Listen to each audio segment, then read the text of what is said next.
Hi, everybody. This is Gideon, and I just want to get started with the webinar. I think people will be jumping on board, but we are recording this session so that we could have it available for other people that are not able to join us this very minute. Okay, great. So we'll just go ahead and get started with our webinar for today. Um, I think as everybody, the whole industry, the lodging industry, the hotel industry, the B&B inns, everybody's talking about the OTAs, the online travel agencies, and that's what our focus is today, and how to really make use of the Booking.com and Expedia, especially these two main players in the market. Just to give you a little bit of brief history about these OTAs, if you looked at the article that we had sent on the link, that kind of gives you a brief update of kind of where things started and how things have come up to this today. You would see the basic metamorphosis of just this this whole this third party booking sites becoming who they are today. If you look at the value of Booking.com, Booking.com is valued at $98 billion. It's bigger than any hotel chain. Expedia I think is valued at $48 billion. So it's just like a huge. They've become humongous companies.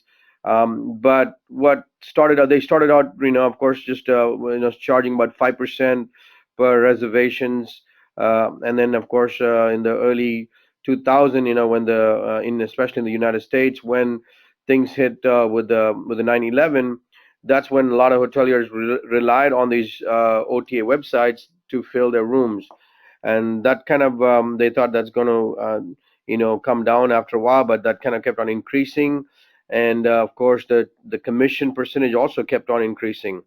Booking.com, which has become the largest player in the market, really is out of Netherlands. They're a Dutch company, but they have a huge worldwide presence. They came in actually a little bit later into the United States, but they have a humongous presence worldwide. And actually, Priceline.com acquired Booking.com, and basically now Priceline name is changed to Booking.com. So that's kind of the history of Booking.com. But Expedia, actually, interestingly, was started by Microsoft. I think very few people know that, but it was like early. I'm not sure exactly. I need to look at the dates. But they were started as a Microsoft company and spun off and went public. But they're probably the biggest player in the United States. They are pretty sophisticated in terms of technology wise. And Booking.com has had a large footprint in Europe and Asia, but in the last few years, of course, they've consolidated their hold in the United States. So these two, Booking.com and Expedia, they both are responsible for over 95% or close to 95% of the total bookings coming online. So when I say Booking.com, Expedia, it's not just their own websites, but like Booking.com owns like other websites like Priceline.com and Orbitz. Similarly, Expedia owns Hotwire, Hotels.com, Trivago, all these guys under that umbrella. So, but of course, they all are under this one umbrella or chain of Booking.com and Expedia. So how do we play in, how do the hoteliers, how do we make use of them, has been a very interesting topic in the last few years. There's been the latest article that we sent out talks about how how it's they're basically, the hoteliers are trying to, I mean, it's okay when it was 5-10%. Now it's up to like 15 to 25%. So there's it's a huge tug of war. But how to make best use of the Booking.com and Expedia is what we want to talk about today, and also how our system, Easy Innkeeping, is able to push data and make things seamless and easy. How we can mark up prices, how we can easily make use of our software to take advantage of the features that Booking.com and Expedia provide. And also the thing that we want to we'll be rolling out more things in the future, is how can we slowly start moving away from the dependence of the OTAs, because that's what's happening with all the big chains like Hilton's and the Marriotts. They basically have these programs which are loyalty programs, and basically providing incentives for peaking people booking on their own websites. There's a rate parity issues there, but of course we can provide lower rates on our booking engine sites as long as those are guests that have stayed in the property, or you have sent them promotional information, or friends of friends, things like that. So we'll keep working on those, and we already have some things in our existing software to be able to do that. So I'm going to hand it over to, is there any questions in terms of I'm just giving you like a high level view of what's happening in the industry as a whole. Bobby's going to jump in more into the details of it, and he's going to take us through the actual working of how we can set up things and how we can mark up rates and things like that. Is there any questions for me right now before we dig into the actual nitty gritty of the product itself? You can speak up if we have everybody unmuted, so if you want to say something, you can speak. Otherwise, we'll move on. Any questions? Okay, so I'm gonna is everybody able to hear me well? We can hear you, yes.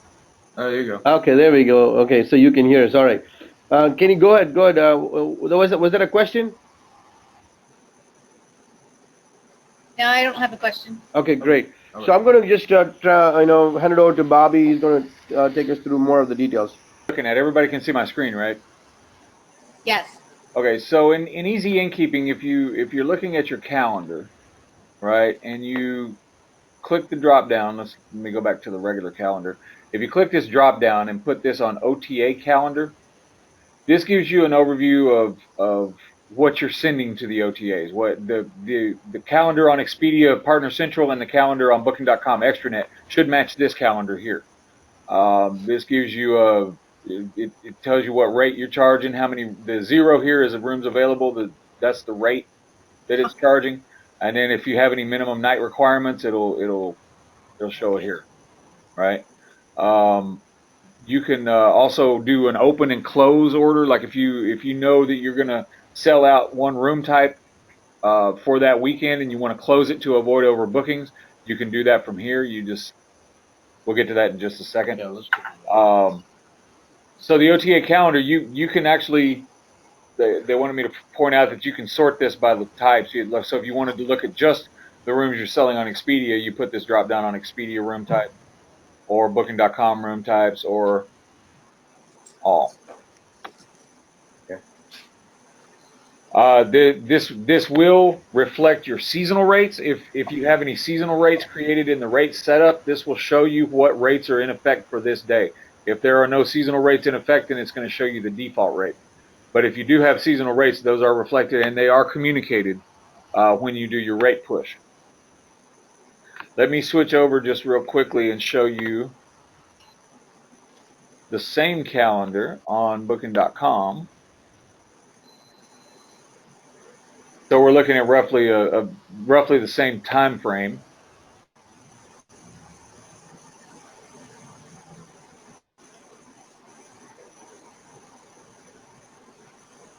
Is everyone pretty familiar with the Booking.com extranet interface and the Expedia Partner Central interface? Pretty familiar with it? Yes. Okay. All right. So when you're looking at what you're seeing here should match what you're seeing in Easy Innkeeping. You can always contact support if it's not, but unless something is wrong somewhere, you're going to be seeing the same availability. You're going to be seeing the same rates from one to the other, right? And then here is the same thing on Expedia. And you can kind of, we recommend that from time to time you do a spot check just to make sure everything is matching up. It never hurts to check. And you want that way, if anything should come about, like a failed reservation or a overbooking, then it won't be a surprise to you because you're already you're on top of everything.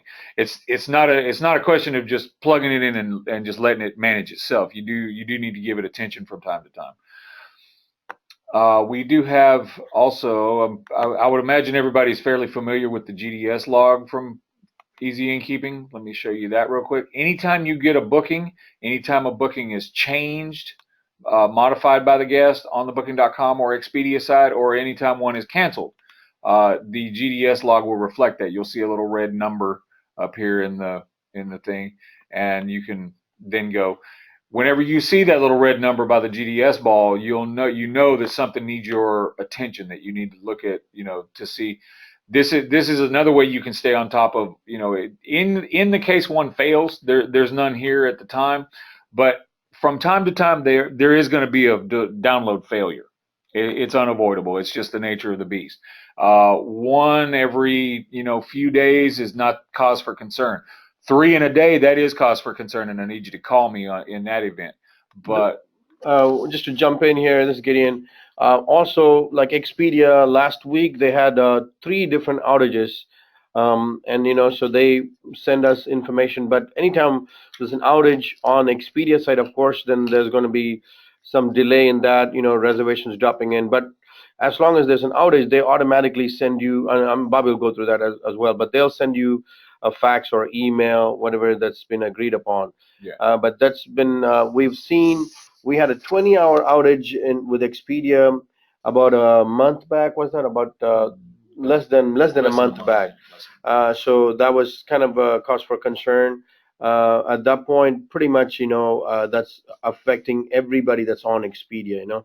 So those are a few things that we need to be aware of in terms of having making use of these OTAs. Okay. So that's kind of an overview of that. Does anybody have any questions about what we've on the calendars and how to check and do verify that everything's matching? Okay. So I do want to show you our markup feature, because Expedia and Booking.com both charge a commission on every booking they send. I think it's typically about 15%, isn't it?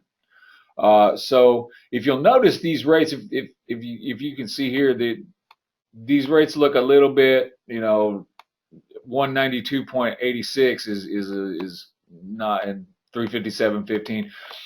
We do give you the ability to mark your rates up to accommodate the extra 15% you're paying to them. If you come here under rate setup in the Easy InnKeeping setup screen, this can apply also to regular rates and to seasonal rates. We'll just take this. We'll take this first one as an example. And down here, do you see the channel manager markup? This property has it set to 15%. I do have properties that mark it up a little higher. But you have to be careful about this, because if Expedia and Booking.com are both constantly monitoring to make sure that you're not advertising different rates in different places. So if you have whatever rate you're advertising on Expedia, it has to be the same thing on Booking.com, or they'll call you. They lose their minds over this. The thing about that is, now when you mark up through here 15%, Easy WebRes, our booking engine, is going to have this rate. Not going to have the same rate that Expedia and Booking.com. This is what Gideon was mentioning about. As long as you make sure to tell them that you're offering it for your returning guests, then you should be good. They do tend to watch each other more so than they watch the booking engine, but they will see it on the booking engine as well. So you kind of have to be careful about and not go overboard with how much you're marking it up on their sites, right? So when you decide to mark this up 15%, then you just would go and do a push of rates and availability. That will, so like for example, Beach Rose. Let's look and make sure that there's not any seasonal rates. Give me a minute. I just want to make sure we're looking at the right dates and the right prices for the right dates. So Beach Rose, come on.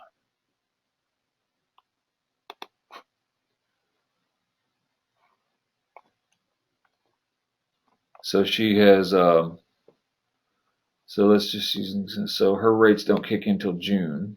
So that's okay. So we should be seeing a 168 rate, just to make sure. Plus 15%. Plus 15%. So for Beach Rose, when we look at the OTA calendar again, 168 plus 15%. And then we could look at, come over to, Beach Rose. here's Beach Rose on booking.com. 168 for 15%, huh? Mm-hmm. Give it a minute to load. It's not the fastest loading thing in the world, as I'm sure you've all noted. 193. 193.20. So that's 168 plus 15%. Exactly. That's right. Right? You see that? Expedia. We'll look at the same thing. We find Beach Rose, which she doesn't appear to be selling it on Expedia, so that's okay. But we see that the markup works when we look here, right? You should also see the exact same thing when we look at the OTA calendar.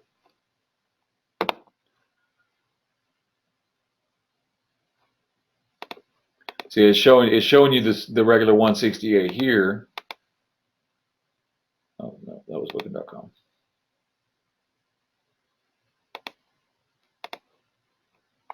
Shouldn't this show the markup?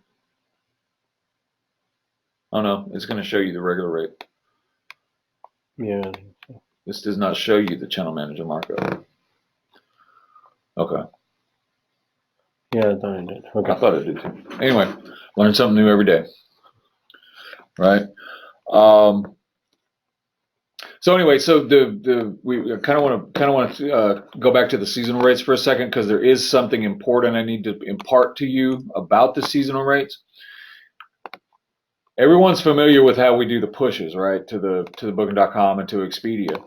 When we do our pushes of rates, you'd ask for a start date and an end date, and we always want to make sure that this is you want, if you can do a year, it's better to do a year, but you never ever want to push for 2 weeks or a month or something, a short time frame. You always want to do at least several months. You keep doing it again and again. But yeah, I mean, even if you go change the rate for 1 day, you still want to go do a push for. It's better, like I said, it's better to do a year at a time.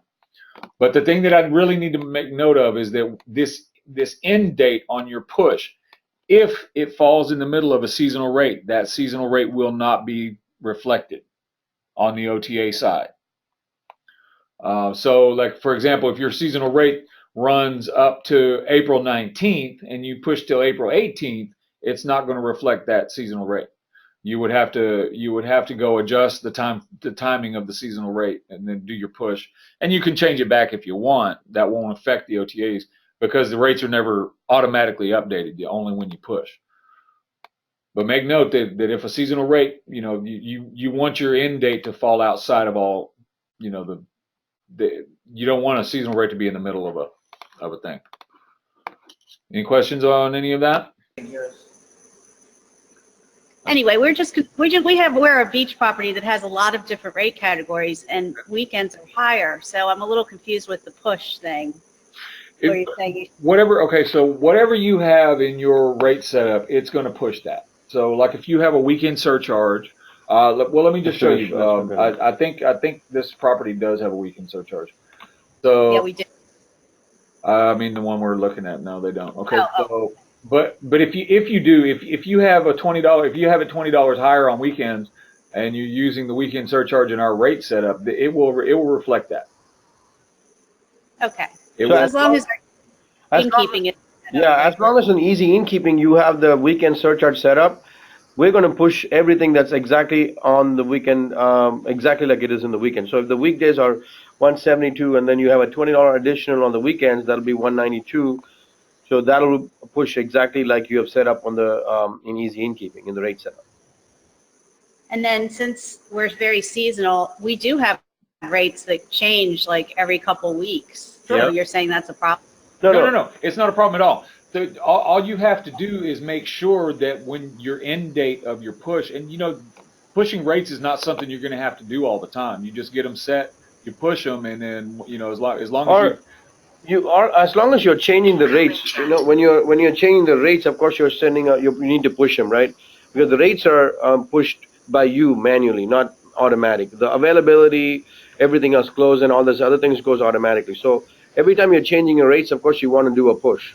But the I see. only thing is we are saying, when you're pushing the rates, make sure that your start date and end date are a year ahead, or beyond, like it doesn't fall in the middle of a seasonal rate. Okay, I gotcha.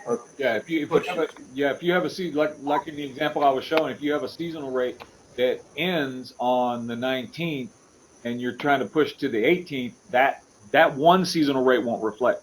You'll want to go edit its end date to be the 18th. So Yeah, I'm the marketing person, so I'm stupid when it comes to this. I'm not the one actually doing it. Well, I'm sure our manager understands. so just the dates have to I mean, the best thing is to, of course, just to always, even if you're pushing it every week, we do have people that are pushing it every day, so that's not a problem. You just need to make sure that your dates that you're pushing for, just keep it outside, as like a year out, like normally just we ask everybody, like, push it a year at a time. But of course Okay. you're going to be changing, even if you're changing every week, that doesn't matter. still want to push a year. Yeah. Because what Gotcha. happens, there's just internally, the rate structure, when it's falling in the middle of a season, it does not kind of, just kind of, throws up a, error in terms of, like, how we communicate with Expedia and Booking.com. Thank you very much. No problem. So let's talk briefly about opening and closing rooms, because that is something you're gonna probably need to do from time to time. So we go back to our OTA calendar.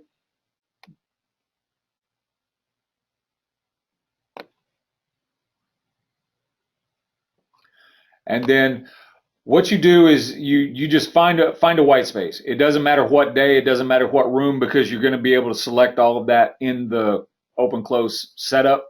You just find a white space and right click on it. Open close rooms. Everyone see this? Right? We recommend that you do them one at a time. So let's do booking.com first. Then you go by room type.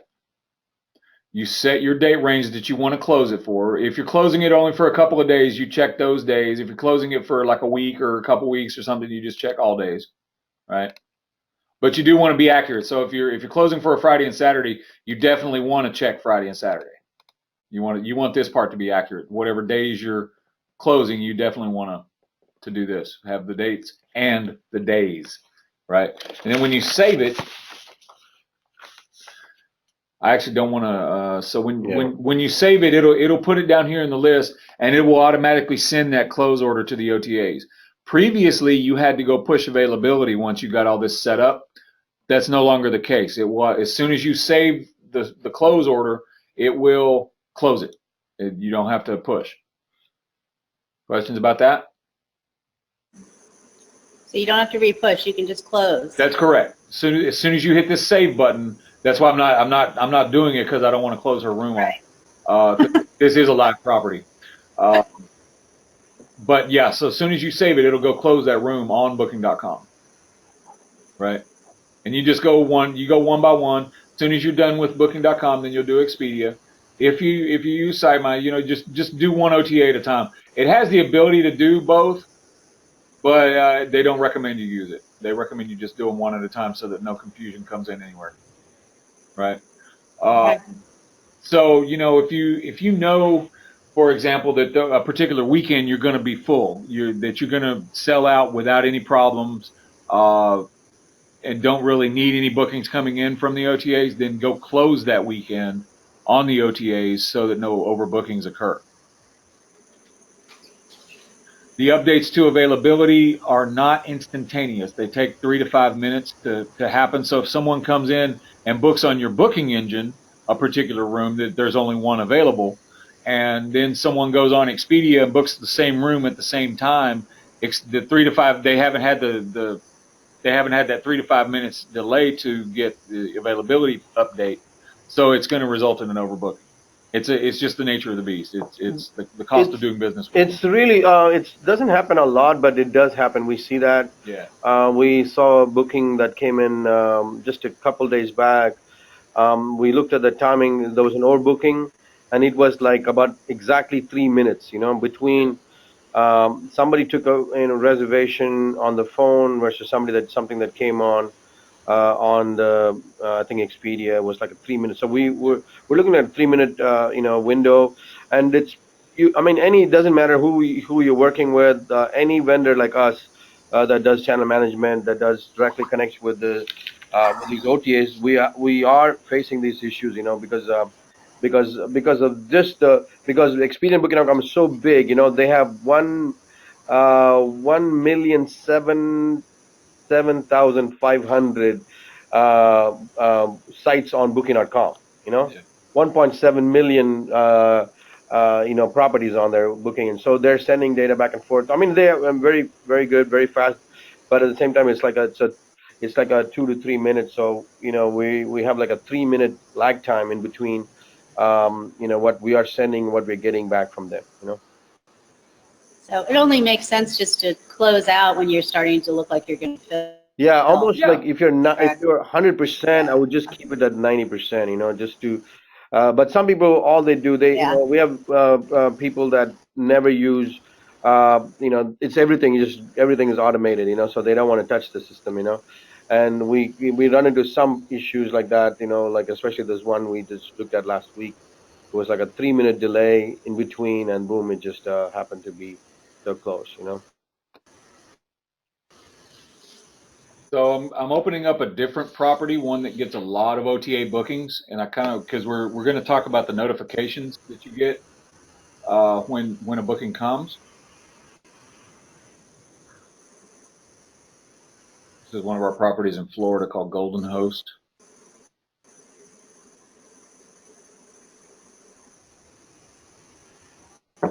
Or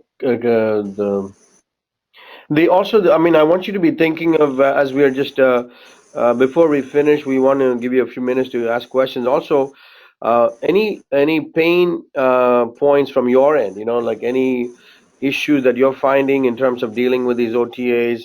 We are, regularly, talking to different vendors, and even yesterday I was talking we had a conference call with another company.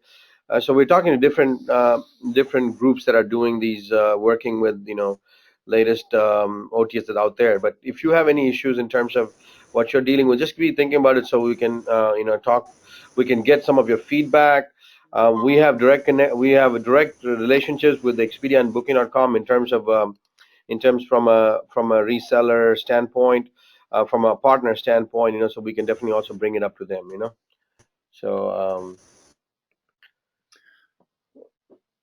Waiting for this thing to load. Okay, I think connection is low. There we go. Okay. We had some difficulties with our audio. I think our internet connection had a hiccup. All right. So make sure they can hear us. Can everybody hear us? Yes, we're back with you. Oh, okay. Cool. All right. Yes. So back. This is Just a quick question on that closing opening rooms. Yes, ma'am. Okay. Are there some properties that will just open it up to Booking.com and Expedia, like for certain seasons? Sure. You mean like a seasonal property that's only open for a few months out of the year? No, she's saying. Or you said either that or like times when they're not, high occupancy. Yeah, normally, that's kind of what when we first started doing OTAs, that's our biggest recommendations. We said don't use them on weekends, use them during the weekdays. So we have that option. You can set up a time frame and just close during the weekdays. But of course now the dependence on OTAs have become so much. Like properties are depending on OTAs like all the time. So that is not as it used to be. I'm thinking 5 years back, that's how we would tell customers, saying don't use them all the time because of course you're paying such a huge percentage of your for the commissions. But as of today, what I see properties doing is they have it on all the time, and so that's just and of course the system needs to handle it. So that's kind of what we are from our standpoint. That's what we are doing.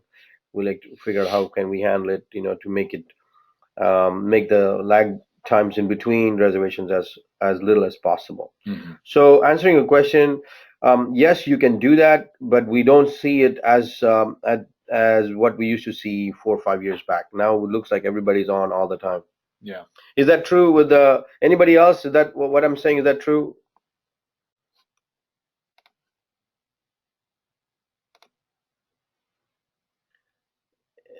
Anyone? Can you hear us? Megan and Betsy, can you guys hear us? Yes, I'm here. I just didn't really have a comment. I keep muting mine. Does that seem to be true from your experience? What he was saying? Megan? Sorry, could you repeat the question one more time? I'm kind of between reservations and watching the webinar. I apologize. That's yeah. Okay. No, I was saying. Go ahead, man. No, what I was saying was, the question that was raised was, do we see rooms being shut off during certain seasons of the time, and other times always open and sometimes closed? But what I was just saying that is we don't see that as used to be. Like in 5 years back, people would shut down the rooms on Booking.com Expedia during the weekends. They would only have it open during the weekdays. But we don't see that level of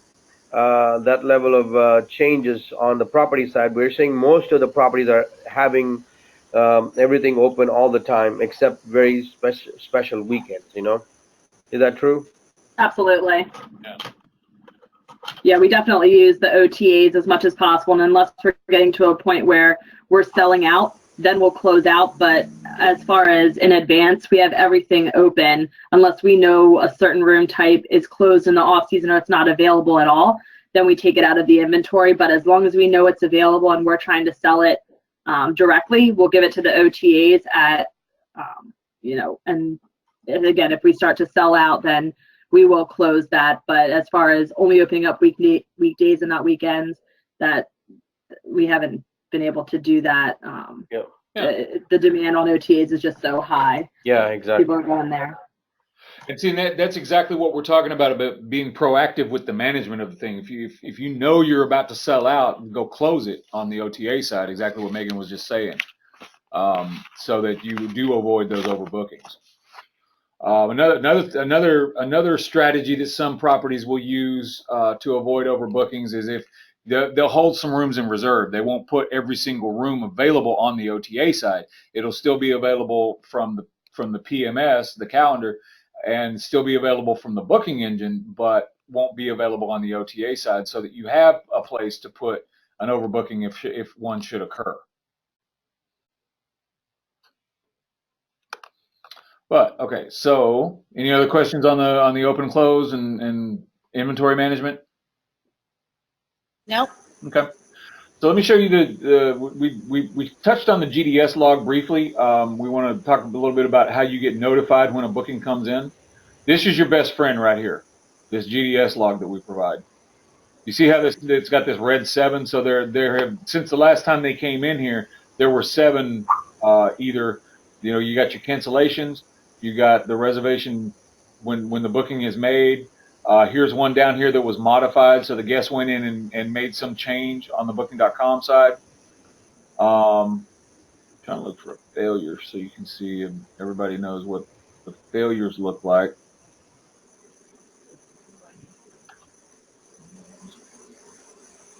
I don't see any failures in here. That's a really good sign, because I know this particular property is very busy. They get a lot of OTA traffic, and so to see a log that looks like this with 0 failures in it is a good sign. But this is one thing. So when you see the little number, when you see the little red number, always come in here just to check, to, like Megan was talking about, be proactive about what's going on. Because if you see one in here in the log that says download failure, that means the booking was completed on the OTA side, but not in easy InnKeeping. So there's something you need to go that needs your attention. to log into whatever OTA it came from. Go log into that Partner Central or Extranet and look for this booking ID number and see what they tried to book, and you can contact me, and then we can go through it together and see how it failed, why it failed. Usually it'll tell you, no availability or something like that. And in that case, it's what we were talking about. Somebody booked it online at the same time they tried to book it on the OTA or something like that. I have a kind of an unrelated question, but do you have any idea how many cancellations, what's the average percentage of cancellations that a hotel should receive? Oh, there's just too many variables to give you a good answer on that. I mean, it kind of depends on the region. It kind of depends on, how many hotels are available, how much, if there's like a price war going on between all those hotels, there's a lot of reasons for cancellations. Life happens. So, people have to change their plans, or they run across, they've booked a room and they run across a better deal at another property. There are so many variables there. I can't really give a. One thing, just one thing we've heard, or at least I've heard, they say there are more cancellations on Booking.com versus Expedia. I don't know if that's the case with everyone, but I've heard. Definitely. Well, you see a lot of cancellations. See, I'm pointing at my screen just like y'all can see my finger. But look at that cancel. If you look at this list here, you see a lot of cancel. Yeah, that's why I had the question. I didn't know if there was like an industry standard. Yeah, we can look at it. I'll see if there's anything on that no cancellation. Let me take a look at that one. But what we definitely see is Booking.com. There's more cancellation Booking.com versus Expedia, partly because of the payment strategy, the way they do the payments. Maybe we can jump into that one. Of course, with the Expedia, you're getting the virtual cards, so you are, the payment is already processed by Expedia, versus Booking.com is sending you the actual credit cards down to the property to process. So I think that might be one of the main reasons. Right now, Booking.com is looking into virtual payments as well. They have already rolled it out for some regions, I believe. So they want to kind of do the same model that Expedia is doing. I don't know if there's any experience on any of you have a different experiences on how the payments are being made. No, I'm in agreement. Booking.com has an incredibly high rate of cancellations compared to Expedia. Right. And we think sometimes we even have bad credit card numbers that's on Booking.com that we end up having to do. Yeah, they don't verify it, so they can put in an invalid card, and then we're if they don't update it, then it's a cancellation just because that's how they booked it initially with a card that didn't have any funds on it. Exactly. Yeah. So we see that quite often as well, and but I think Booking.com is going to do the same. They're rolling out this virtual card payment just like Expedia does. I think that will reduce the cancellations, I believe, because they like Expedia charges them the very minute that you put in your credit card. Mm-hmm. So that way I think will definitely come down, and that's what they're trying to do. Yep. Okay. So if in the event that a reservation fails to download into Easy InnKeeping, then the OTA will contact you. They'll either send an email or a fax, depending on what you've agreed to with them. I think whether it's an email or a fax can be changed in your account settings, most likely. But for the most part, as far as notifications of something, traffic on the OTA side, your GDS log is your best friend. Uh-huh. This little guy is your best friend. We also really want to really quickly kind of talk about the reservations list. We do give you the ability, if you just want to quickly see all the Expedia reservations, you just come into your reservations list, click on the reservation bell, click on Expedia Quick Connect, and click Find. This will show you all of the Expedia reservations made in the last 30 days. See there? Actually, that looks a little more like, more than 30 days worth.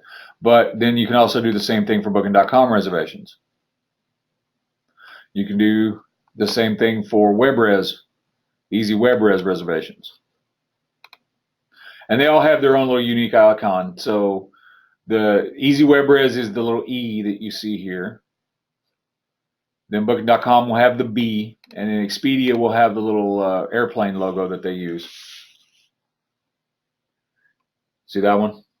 So if you can tell just at a glance where the bookings came from. If there's no icon here at all, whether it be the B, the Expedia one, or the E for Easy WebRes, if there's no icon at all, that means it's a manually entered reservation.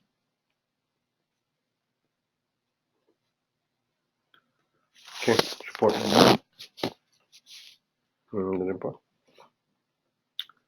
Okay, that's that. I showed that. Okay, so we do have an OTA reservation report as well that will pull that information you were just looking at. It'll pull it in here. So under analysis, you go to reports, click on the reports icon at the top. You go to analysis, and here's reservations through OTA. And then you can do today, this week, this month, this year, or you can enter a date range. So let's just for these. That's too much though. Just do it this week. Is this unique to the upgrade? No. No, this has been there, but we did some fixes on them though. If you want to filter it, you could do that. If you want to just look at the Easy WebRes reservations or the Expedia reservations or Booking.com reservations, you can do that, or you can just do all. And then when you hit display result,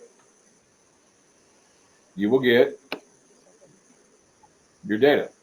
So it'll give you the Easy InnKeeping reservation ID. It'll give you the OTA reservation ID. It'll give you the guest name, their address, their city, all their pertinent information, phone number, when they're coming, when they're leaving, what room they booked, how much it charged them, how much it was after taxes, and how much they paid, then how much they owe you, what status. You got any comments that the guest has entered in the booking, how many rooms they booked, how many people came, where the thing came from, and the date it was booked on.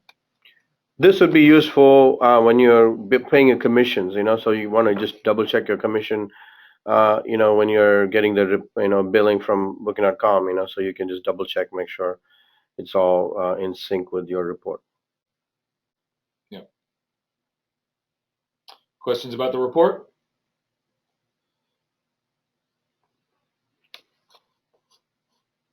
All right.